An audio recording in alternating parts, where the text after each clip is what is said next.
The Boys' final season is here, so you know what that means. Repetitive character arcs, poorly disguised political commentary, and even wait, why is the writing good? I love The Boys. I know a lot of people have kinda grown out of this show, feeling that the show has become tired, repetitive, regurgitating the same character arcs and beats, and yeah, I can completely agree. What started off as a clever commentary on this genre with the MCU and DCU at their peaks, The Boys was a refreshing take on how would these characters be in real life, in realistic settings, the greed and fame that comes with it, while all poking fun at the things that we've come to know about the superhero genre. Unfortunately, it has become super repetitive and itself becoming its own cinematic little universe with an animated series, a spin-off, two other spin-offs planned. You either die a hero or you live long enough to see yourself become the villain. I still really do love this series. The Boys season 4 was not great though. If you're an OG Scarb viewer, you'll remember one of my first videos. But to recap my thoughts on season 4, it had many issues. The big one with me was just the character arcs were super repetitive. Butcher has a will he won't he turn on them every single season where he gains their trust and then turns on them at the last moment. Annie and Huey have some conflict on what solution to take with what their issue is. Kimiko has to deal with something new from her past in the Shining Light Liberation Army. Frenchie has some grief over a flashback that adds more context we didn't know about, and MM has a familial dilemma that he has to solve with either his wife, Todd, or his daughter. The political commentary in that season was also poorly done, not subtle at all. The entire season revolved around the virus MacGuffin that clearly wasn't going to be used because we knew there was one more season coming. Newman was one of the best characters, used so well, one of the best characters in season 4, and then gets wasted completely at the end. Sister Sage is an interesting new character, but her plotline fell flat because she adds nothing despite being the smartest person on Earth and predicts nothing right. Homelander even was mostly used in his own plotline to set up him taking office and expanding on his origin in little flashback episodes. Yeah, it definitely built up his character and set up season 5, but at times it kind of felt like he was benched, like he was being written out so he couldn't quickly take care of the boys. The Butcher Kessler twist was really predictable. The gross out, dark humor stuff was just no substance, just all shock value. Huey gets straight up assaulted, but it's never brought up again in a careful way how it would have been, like it was with Starlight in season 1. It was just played for laughs. The show just seemed to have lost all nuance and overall felt like it was just treading water because they knew season 5 was going to be the end. It felt like the writers were really hesitant to pull the trigger on any interesting, conclusive character development because they had it all saved for the last season. Needless to say, I wasn't super optimistic going into season 5, but I'm honestly really happy to say the first 2 episodes floored me. It might be the best premiere for any of the seasons aside from season 1.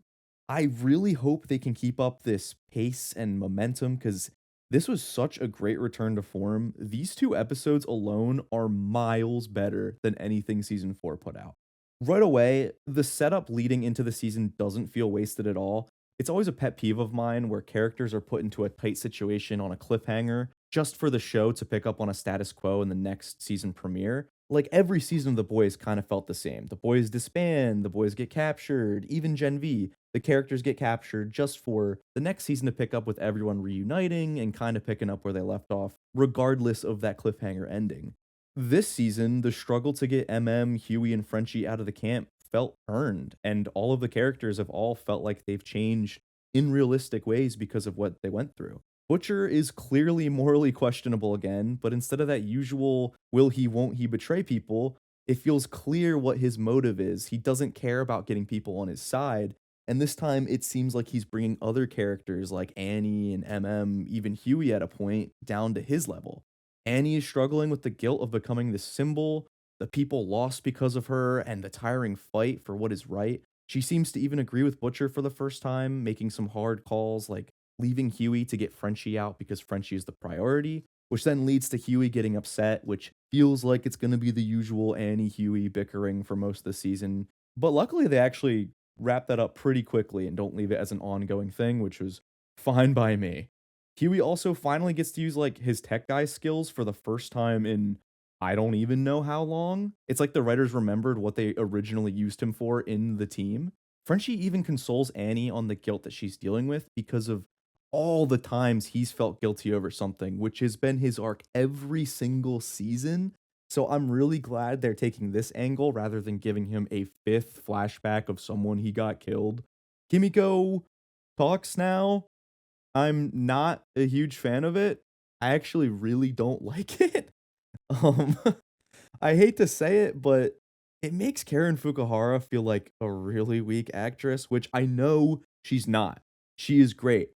The dialogue is just really shoddy and at times feels like strangely dubbed in. Oh, wow. Your skin is so oily, like hugging a McRib. Wait, did you just how? Fucking speech therapy and fucking therapy and so much fucking TikTok. Where have you been? Vought got tired of me ripping off their guards' faces, so they deported me to Manila. I tried to sneak back once in the wheel well of a 747, but I fell out at 10,000 feet. Oh man, that took a hot minute to regrow. They found my asshole like a mile away. The scene with Butcher and Starlight talking is almost great, but they're both interrupted by corny, poorly executed lines from Kimiko. I know she learned how to speak from TikTok, but damn. And then there's MM, beaten down by this fight, expressing how he feels that they're dead men walking. And honestly, between his dialogue and Butcher mentioning to his dad the open grave next to his mom and brother, I wouldn't be surprised if MM is right. And this whole season, it is just a matter of time till all, if not most, of these characters do die. But then we have the real star of the show. Homelander is as great as ever. I'm so happy with what he's already gotten in these first two episodes. Amazing solo scenes and menacing, tense moments with other soups and the boys. He has a clear path for this season, struggling with the idea of being alone, losing everyone, and that without his powers, he's nothing. So it's exciting to see kind of the little seeds they're planting for how he's ultimately going to be taken out by the end of the season. There is more political commentary as usual. It is still on the nose, but it's not as distractingly, glaringly on the nose as season 4 yet. We get some classic The Boys schemes like breaking out of the camp with that tunnel with the new mole soup or setting up the virus in the Teenage Kick's basement. It allows all the characters to build upon what we already know about them in new ways rather than just retreading the same old stuff. I just love that this season has wasted no time in 2 episodes. They clearly know there's a lot to build up to with bringing everything together. We already have Soldier Boy back. The virus has already been used, which it wasn't all season after a spin-off season and a regular season of the boys building up to it. Homelander has directly attacked the boys, and we have our first major death in the series in I don't know how long, I guess since Mallory, which is last season, but like a main character. Speaking of, A Train has one of the best arcs in the show. I love what they did with him here. To go from being the catalyst that started everything by running through Robin because he couldn't be bothered to run around her, to then all these seasons of inner conflict, everything with Herogasm and trying to make it up to his brother, betraying the Seven, joining the boys, to now what gets him killed is coming to save Huey, the person he first hurt, and then choosing not to run through a person in his way when it means life or death for him. Absolute cinema. I hope every character gets something as conclusive and full circle as this was for A Train because I was on the edge of my seat. I was actually blown away by good writing, which is sad that I was surprised the writing was good. It was sad seeing him go so soon, but this is the kind of conclusive, decisive storytelling that was lacking in season 4. Instead of treading water, instead of just giving characters something to do just for the sake of getting to that next season, they've finally given a character an ending that is aware of all that they had gone through the entire series, and it makes me so excited. Plus, he gets the Days of Future Past scene, which is cool. It's a little too directly similar to Quicksilver's scene. I know it's an homage or whatever, and that's what the whole series is an homage to Marvel and DC superhero content, whatever. But it feels like exactly at points cut for cut too similar. I love seeing Homelander's laser eyes coming closer to Huey. That was nice. Him saving Huey was awesome, and Homelander chasing him, flying through the river, almost matching his speed. Fantastic. These episodes as a whole also feel super conscious of the past, like constantly referring to key moments from season 1, which adds on to the whole full circle conclusiveness I'm really looking for this season.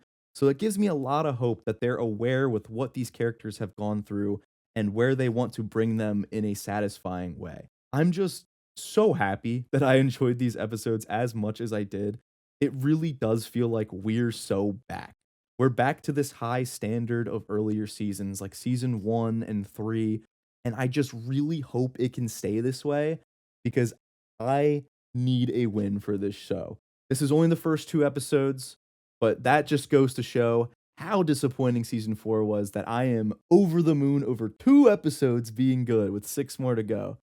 We'll just have to wait and see. I'm really hoping the rest of the season sticks to landing.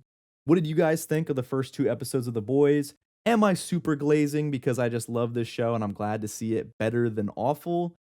Maybe, but I also think it actually was really that good. Let me know what you thought in the comments. Thank you for watching if you've watched all the way to this point. Be sure to like the video and subscribe and all that interaction stuff. Let's get the algorithm boosted because I've been away for a while. But yeah, thanks again for watching, and I can't wait to make more videos on The Boys.